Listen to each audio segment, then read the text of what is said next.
बिस्मिल्लाहिर्रहमानिर्रहीम। अस्सलाम वालेकुम नादरीन, आप यूट्यूब चैनल देख रहे हैं, मैं इमरान खान हूँ। नादरीन, पाकिस्तान जो है वो एक सिस्टम के तहत चलता है। बहुत बड़ी खबरें हैं जो मैं आपके साथ शेयर करने जा रहा हूँ, लेकिन उससे पहले आपको बताना ज़रूरी है कि पाकिस्तान एक सिस्टम के तहत चलता है। इस सिस्टम के बेनिफिशरीज हैं। इसके अंदर एक बहुत बड़ी एलीट है, इसके अंदर एस्टेब्लिशमेंट है जो सारी चीज़ों को तय करती है और अपने मुताबिक चीज़ों को मोड़ती है, अपने मुताबिक चीज़ों को चलाती है। ये सिस्टम आज तक नहीं हारा। कई लोगों ने इस सिस्टम को चैलेंज करने की कोशिश की, लेकिन जितने लोगों ने भी इस सिस्टम के साथ सर टकराया उनका सर फूट गया। जितने लोग भी इस सिस्टम के सामने आकर खड़े हुए वो कुचले गए। सिस्टम बहुत ताकतवर है, लेकिन पहली मर्तबा एक शख्स इस सिस्टम से टकराया और उसने सिस्टम की बुनियादें हिलाकर रख दी हैं। आज सिस्टम को पहली मर्तबा बहुत बड़ी शिकस्त हुई है। ये क्या शिकस्त है मैं आपके साथ शेयर करता हूं फैक्ट्स के साथ। यानी ये पाकिस्तान दो टुकड़े हो गया, लेकिन ये सिस्टम नहीं हारा। पाकिस्तान का आम आदमी बार बार हारा, ये सिस्टम नहीं हारा। पाकिस्तान का मजदूर हार गया, किसान हार गया, सियासतदान हार गया। जितने मुहिब्बे वतन पाकिस्तानी हैं जिन्होंने कभी आवाज़ उठाई वो सारे हार गए, लेकिन सिस्टम नहीं हारा। पहली मर्तबा सिस्टम को शिकस्त हो रही है, और ये कैसे हो रही है मैं आपको बताता हूं। पाकिस्तान तहरीक इंसाफ के MNAs को तोड़ना था, और ये कोई बहुत बड़ा टास्क नहीं था। पूरा सिस्टम इसके ऊपर काम कर रहा था, और सिस्टम ने इतने बुरे तरीके से आज तक काम नहीं किया जितने बुरे तरीके से अब काम किया। बीवियां उठा ली, बेटियां उठा ली, जो है वो माओ बहनों की इज्जत नहीं की, चादर और चार दीवारी का तकद्दुस पामाल कर दिया, फैक्ट्रियां बंद कर दी, घर बंद कर दिए, मुलाजमीन उठाकर ले गए, बंदे उठाकर ले गए, ज़बरदस्ती लोगों को अगवा किया गया, उन्हें हफ्ज़े बेजा में रखा गया, लोगों पे बदतरीन टॉर्चर किया गया, लोगों की फैमिलीज पर टॉर्चर किया गया, बच्चों को ज़हनी और जिस्मानी अजियत पहुंचाई गई। सिस्टम इस लेवल तक कभी नहीं गया था, और जिन लोगों के खिलाफ ये किया गया वो भी कोई कमज़ोर लोग नहीं थे, वो अवाम के मुंतखब नुमाइंदे थे। इससे पहले कभी ऐसा नहीं होता था, मुंतखब नुमाइंदे यूं करके काबू आ जाते थे। यानी एक टेलीफोन कॉल की मार होता है एक MNA या एक मिनिस्टर। ये बेचारे तो भेड़ बकरियों की तरह कभी इधर से भगाओ उधर भाग जाते हैं, उधर से करो उधर भाग जाते हैं, तो जिधर आप बिठाएं अच्छे बच्चों की तरह बैठ भी जाते हैं। लेकिन पहली मर्तबा ऐसा हुआ कि MNAs काबू नहीं आ रहे थे। और MNAs चाहिए कितने थे? टोटल 10-12 MNAs चाहिए थे, और 10-12 MNAs तो हो जाने चाहिए थे। लेकिन सेनेटर में और MNA में एक फ़र्क होता है, वो मैं आपको ज़रा बता देता हूँ। हुकूमत के पास 6 से 7 सेनेटर कम थे, हुकूमत के पास 10 से 12 MNAs कम थे। मैं ज़रा थोड़ा सा फ्लेक्सिबल कर रहा हूँ, एग्जैक्ट नंबर मुझे पता है, लेकिन थोड़ा सा मार्जिन में रख रहा हूँ। तो सेनेटर्स का मामला यह है कि वो इलेक्शन लड़कर नहीं आते, ये मैं आपको क्लियर बता दूँ। सेनेटर जो है वो ज़ाती ताल्लुकात की बुनियाद पर, सियासी लीडरशिप के साथ ताल्लुकात की बुनियाद पे, या एस्टेब्लिशमेंट और सिस्टम के अंदर उनकी एक अच्छी बातचीत होती है, उस बुनियाद पे सेनेटर जो है वो अवामी वोट के बगैर जो अवामी मुंतखब नुमाइंदे हैं उनके साथ गेम करके वो सेनेट में आ जाते हैं। उन्हें पब्लिक के पास नहीं जाना पड़ता। सेनेटर को जाके घर घर दरवाजे दरवाजे पे गली गली मोहल्ले मोहल्ले वोट नहीं मांगना पड़ता। सेनेटर जो है वो लोगों के वोट का मोहताज नहीं होता। तो इसलिए सेनेटर इस बात को इतना समझते नहीं है, और उनको खरीदना उतना मुश्किल नहीं होता। अगर आप एक बड़ी अमाउंट लेकर बैठ जाएं, जैसे कि 100 करोड़ की आजकल बात हो रही है, तो सेनेटर खरीदे जा सकते हैं। पाकिस्तान तहरीक इंसाफ के 2 से 3 सेनेटर्स कंप्रोमाइज हुए, जिनमें खातून सेनेटर भी हैं, एक खैबर पख्तूनख्वा से हैं, और एक और सेनेटर का भी नाम आ रहा है, गालिबन वो भी खैबर पख्तूनख्वा से हैं। तो 3 सेनेटर्स कंप्रोमाइज हुए, और उन तीनों को यकीन है कि शायद दोबारा उन्हें पाकिस्तान तहरीक इंसाफ सेनेट में इलेक्शन लड़ने के लिए टिकट ना दे। हो सकता है वो दोबारा सेनेटर ना बने, तो क्यों ना वो अपनी जिंदगी बना ले 100 करोड़ से, लेकिन वो भी बहुत मुश्किल है। वो इसलिए मुश्किल है कि लोग जीना हराम कर देंगे। ये पाकिस्तान में रहे, पाकिस्तान के बाहर दुनिया में कहीं पे भी रहे, हर तरफ पाकिस्तानी मौजूद है, और पाकिस्तानी आकर इनको बताएंगे कि आप लोगों ने गद्दारी की, आप लोगों ने आइन के ऊपर हमला किया, और आप लोगों ने पैसे की खातिर अपने ईमान को बेचा है। फजल रहमान साहब के साथ ये हुआ, बाकी जमातों के सेनेटर तोड़ने की, जोर लगाने की कोशिश की जा रही है। लेकिन MNAs ने क्योंकि जाना होता है पब्लिक के पास, उन्हें ये पता चल गया जी पहले तो हमें एस्टेब्लिशमेंट इलेक्शन जितवा देती थी, पहले तो एक टेलीफोन कॉल आती थी हमें इलेक्शन जितवा दिया जाता था। अब वो वाली मौजें नहीं है। सारे के सारे MNAs जो जीत कर आए हुए हैं हुकूमती जमातों के, वो सूली पे टंगे हुए हैं। करोड़ों रुपया लगा के उन्होंने इलेक्शन लड़ा और इलेक्शन हार गए सारे। को 15-20 इलेक्शन वो जीते हुए हैं, बाकी सारे ही हारे हुए हैं। अब जो इलेक्शन PMLN के, पीपल्स पार्टी के, MKM के लोग हारे हैं, वो उनको जाली फॉर्म 47 दिए गए कि जनाब ये जाएं आप मेंबर असेंबली हैं। मामला यह है कि वो भी ये जानते हैं कि बार बार हमें फॉर्म 47 नहीं मिलना, हमने जाना पब्लिक के पास ही है, तो बेड़ा गर्क हो जाएगा। तो जो फॉर्म 45 के मुताबिक एमएनए बनकर पहुंच गए कौमी असेंबली में, उन्होंने तो पैसा भी नहीं लगाया। पीटीआई के लोग ना कंपेन की ना पैसा लगाया, सिर्फ ये बताया कि मैं इमरान खान का उम्मीदवार हूं। लोगों ने इतने ठप्पे मारे और अजीब अजीब निशानों पे मारे, लोगों ने जिता दिया।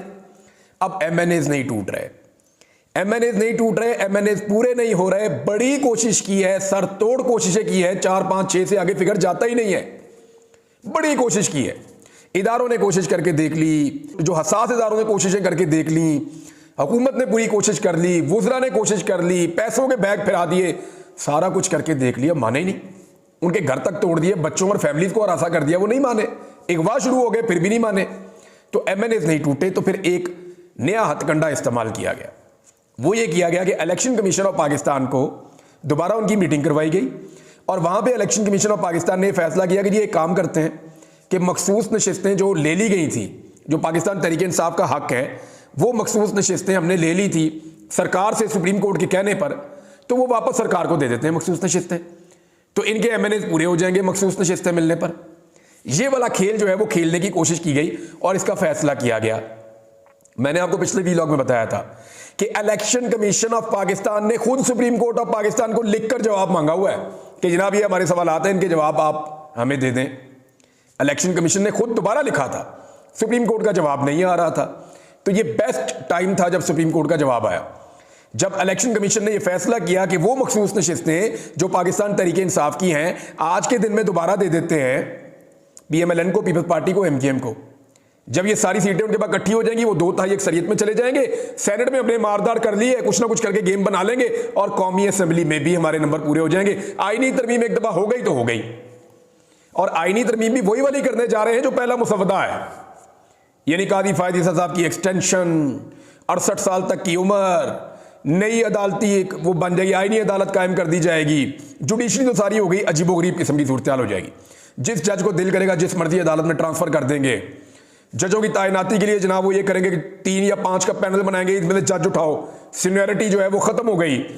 तो जब ये सारे काम करेंगे तो अदलिया पूरी तरह से पॉलिटिसाइज हो जाएगी। और भी बहुत सारे मामला हैं, इसमें मिलिट्री एक्ट का मामला है, वो बड़ा संजीदा मामला है, उसके ऊपर शहजाद अकबर साहब ने बड़ा डिटेल वीलॉग किया है, उसको सुन के आपको सारा समझ आ जाएगा। बड़ा बारीक उन्होंने पूरा बताया कि एक्चुअली क्या करने जा रहे हैं वहां पे। कुछ और लोगों ने भी इस पे काम किया, मैंने कल पिछले वीलॉग में आपको बताया भी था। तो अब मामला यह है कि इलेक्शन कमीशन ने वो सीटें देने का फैसला किया। एन उस वक्त सुप्रीम कोर्ट ऑफ पाकिस्तान ने एक लंबा छक्का मारा और जितनी भी 2 नंबरी पाकिस्तान में हो रही थी वो सारी 2 नंबरी का दरवाजा एक दफा फिर बंद कर दिया है। खबर मैं आपको एक्सप्रेस न्यूज से पढ़ के सुनाता हूं, और खबर यह है कि इलेक्शन कमीशन सुप्रीम कोर्ट के फैसले का पाबंद है। सुप्रीम कोर्ट की मखसूस नशिस्तों के फैसले में दूसरी वजाहत सामने आ गई, लेकिन याद रखिएगा बहुत सारे सहाफ़ी, बहुत सारे सियासतदान वो आपको अब ये कहेंगे कि सुप्रीम कोर्ट कौन होती है वजाहतें पेश कर रही है, सुप्रीम कोर्ट कौन होती है कि ऐन मौके के ऊपर जो है उनका नोट आ जाता है।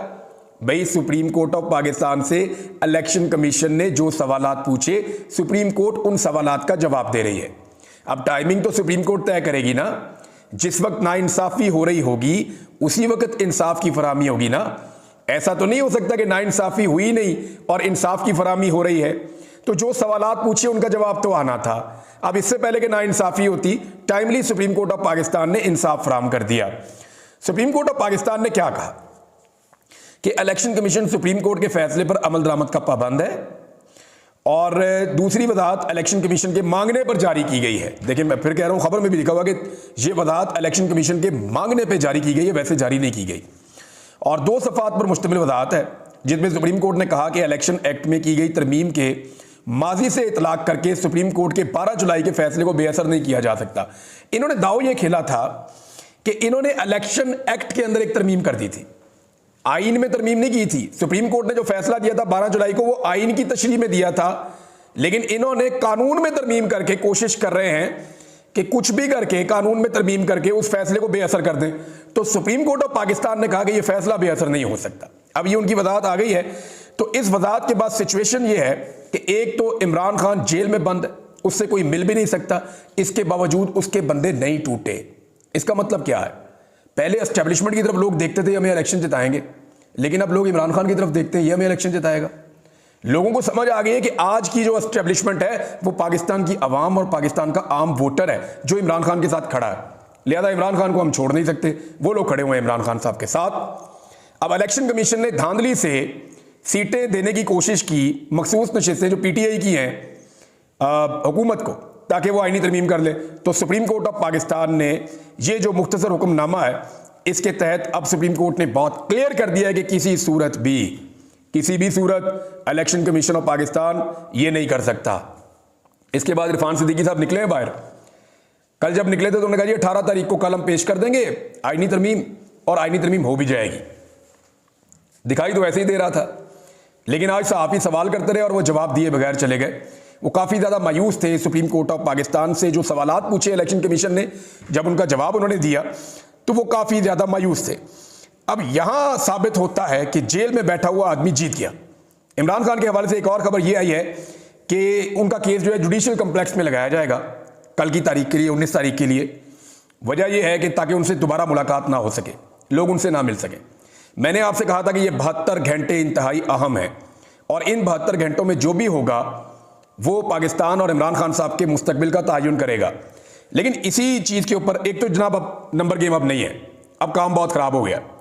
जो पार्लियामेंट हाउस है उसके आसपास ऐसा कर्फ्यू लगाया गया है, डी चौक में इतनी पुलिस, पूरे पाकिस्तान के अंदर जो है वो इस वक्त पाकिस्तान तहरीक इंसाफ के कारकुन एहतजाज कर रहे हैं, खुलकर एहतजाज कर रहे हैं। बहुत सारी जगहों पे कारकुन निकले हैं, ज़बरदस्त किस्म का उनका एहतजाज चल रहा है जुमे के बाद से, और उसके ऊपर टॉर्चर भी हो रहा है, लोगों की गिरफ्तारियां भी हो रही हैं। पुलिस ने दोबारा सैकड़ों कारकुनों को गिरफ्तार कर लिया है। पाकिस्तान तहरीक इंसाफ ने जितनी मार खा के दिखाई है ना, इतनी मार पाकिस्तान पीपल्स पार्टी ने, PMLN ने कभी सोची भी नहीं होगी कि पीटीआई इतनी मजबूत जमात के तौर पे खड़ी हो जाएगी। एक्चुअली जमात इतनी मजबूत नहीं होती, पब्लिक फैसला कर चुकी है कि इस आदमी के साथ ज्यादती हो रही है, हमने इस आदमी का साथ देना है, और सिचुएशन आपके सामने क्लियर होती चली जा रही है। अब मैं आपको एक चीज और दिखाता हूं नाज़रीन, जी जो बच्चों वाला मामला इस पर मैं आता हूं, लेकिन मैं अभी भी फिर आपको जाते जाते ये बता रहा हूं कि इमरान खान ने शिकस्त दी है सिस्टम को, लेकिन फिर भी सिस्टम हार नहीं मान रहा, वो पूरी कोशिश कर रहा है। अभी भी बंदे तोड़ने का सिलसिला जारी है, पैसों को बढ़ाया जा रहा है और बढ़ाया जा रहा है और बढ़ाया जा रहा है, लालच दी जा रही है, दबाव डाला जा रहा है। ये हुकूमत आखिरी दिन तक पूरी कोशिश करेगी कि कुछ ना कुछ करके आईनी तरमीम करके रास्ता बना ले। अब मैं आपको एक और चीज़ बताता हूँ कि जो स्टूडेंट्स का एहतजाज जारी है, वो एहतजाज कर रहे हैं, और उनके ऊपर जो टॉर्चर हुआ अब तो वो उसके खिलाफ निकल आए, इन्हें मारते क्यों हमें। जो बच्चे लाहौर में गिरफ्तार किए गए उन तमाम की ज़मानतें हो गई हैं, अल्हम्दुलिल्लाह तमाम बच्चे रिहा हो गए हैं। लेकिन इस हुकूमत ने फस्तायत का एक रिकॉर्ड कायम कर दिया कि टीन एजर्स को पकड़ के लॉकअप्स में और थानों में बंद कर दिया है। उनके माँ बाप बेचारे सारी सारी रात, वो पढ़ने वाले बच्चे हैं, वो एहतजाज कर रहे थे। ये उनका मौक़िफ़ ठीक है या गलत है एक अलग बात है। हुकूमत को चाहिए था कि उनको अपने बच्चों की तरह डील करते, हुकूमत ने उनके ऊपर चढ़ाई कर दी जैसे हसीना वाजिद ने की थी, तो ये बड़ा अनफॉर्चुनेट है। अब इसके अंदर हुकूमत एक प्रोपेगेंडा कर रही है कि एक्चुअली ये बच्चों का एहतजाज नहीं था, इसको इंस्टिगेट किया गया है, इसको डिज़ाइन किया गया है, और वो ये कह रहे हैं जनाब कि ये जो डिज़ाइन किया है ना, ये करने वाले चंद लोग हैं, उसमें मेरा नाम भी शामिल कर दिया। अब ये कोई ऐसे बेशर्म लोग हैं, मेरे मुंह से कोई अजीब बात निकल जाएगी तो मैं आपको डायरेक्टली बताता हूँ कि इन्होंने किया क्या। तरीका वारदात आप इनका देखें और आप इनकी हरकतें चेक करेंगे। जो इन्फॉर्मेशन मिनिस्टर है पंजाब की, वो जाली स्क्रीनशॉट बना बना के सोशल मीडिया पे डाल रही है। इस वक्त पाकिस्तान में जाली खबरें फैलाने और जाली प्रोपेगेंडा करने का जो सबसे बड़ा ठेका है वो इंफॉर्मेशन मिनिस्टर पंजाब के पास है। आप सिर्फ इसके ट्विटर के ऊपर निकाल के देख लेंगे ना, तो इस पे पर्चा देके अब ये 10 साल बाहर नहीं आ सकते। जिस किस्म के गलत काम इन्होंने किए हैं, हर 2 मिनट के बाद इनका कोई ना कोई उल्टा प्रोपेगेंडा हमारे सामने आ जाता है। अब मैं आपको मिसाल के तौर पे ये एक स्क्रीनशॉट दिखाता हूं। ये नून लीग का अपना एक ऑफिशियल अकाउंट है जनाब, इसको मिलियंस के अंदर इसके फॉलोअर्स हैं। वो ये कहता है कि अमेरिका में और बरतानिया में और सवात में बैठकर जो तलबा हैं पंजाब के, उनको जनाब अनारकी के लिए और हालात ख़राब करने के लिए उकसा रहे हैं कुछ लोग, और ये जो लोग हैं ये पाकिस्तान के असल दुश्मन हैं। अच्छा, इसमें जी शहबाज गिल हैं, मुहित पीरज़ादा हैं, आदिल राजा साहब हैं, और इसके बाद जी इमरान रियाज खान। मैं किसी और की बात नहीं करता, मैं अपना आपको पढ़ के सुना देता हूँ कि मेरे ऊपर उन्होंने वकूआ क्या डाला है। इन्होंने जनाब मेरी एक ट्वीट इसके अंदर स्क्रीनशॉट पेस्ट किया है, जिस ट्वीट में मैं ये कहता हूँ इनके बकौल कि पाकिस्तानियों, मैं पूरे यकीन से कह रहा हूँ कि पाकिस्तान में अगले 72 घंटों में तलबा जो कुछ करेंगे वो हम सबके और खुसूसन इमरान खान के मुस्तकबिल का तयन कर देगा। तलबा का लफ्ज़ याद रखिएगा। मैंने ये ट्वीट, मेरे ख्याल में तुलबा का एहतजाज तो ख़त्म भी हो गया था जब मैंने ये ट्वीट की है। अब ज़रा आप देखें कि मैंने जो ट्वीट किया था वो मैंने कल किया था रात को लेट नाइट, और मेरा जो ट्वीट है जब आप वो देखेंगे तो आपको आइडिया हो जाएगा कि कितने बड़े ये फ्रॉडिये हैं। मैंने ट्वीट किया था, पाकिस्तानियों मैं पूरे यकीन से कह रहा हूं कि अगले 72 घंटों में जो भी होगा वो हम सब के और खुसूसन इमरान खान के मुस्तकबिल का तयन कर देगा। तुलबा का तो मैंने नाम ही नहीं लिया इसमें। ये ऐसे फ्रॉडिये, बेशर्म और बेगैरत लोग हैं कि इन्होंने जनाब अली वहां से उठाकर उसके अंदर लफ्ज़ तुलबा का इजाफा करके और उसके अंदर जो है वो तरमीम करके और एक नया स्क्रीनशॉट बना के बेशर्मों ने वो अपने मेन अकाउंट से लगा रहे हैं। मैंने आपको कहा था ना कि नून लीग ये साजिश करती है। कैलेबरी फॉन्ट भी इन्होंने यही काम किया था, 2 नंबरी की थी। ये हमेशा जालसाजी करते हैं, हमेशा नौसरबाजी करते हैं, हमेशा 2 नंबरी करते हैं। अब मुझे बताएं, इन मामलात पे मेरे ऊपर मुकदमा दर्ज हुआ है कि मेरी ट्वीट के अंदर जो मैंने खुद ट्वीट की है, अपने हाथ से लिखी है, उसके अंदर चंद जुमले तब्दील करके और एक नई ट्वीट बना के उसको बुनियाद बना के मेरे ऊपर मुकदमा दर्ज कर दिया।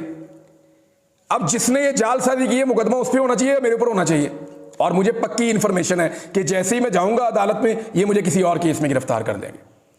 बिकॉज इन्होंने डिसाइड कर दिया कि हमने इस बंदे को बाहर नहीं रहने देना, हमने इस बंदे को जेल के अंदर डालना है, क्योंकि तनकीदी आवाजों को ये हर हाल में खामोश करवाना चाहते हैं। और इसके लिए ये जो इंफॉर्मेशन मिनिस्टर है, इसने हमेशा इंफॉर्मेशन मिनिस्टर रहना है। यार ये हरकतें तो देखो अपनी, यार खुदा का नाम लो। यानी जालसाजी की भी इंतहा है।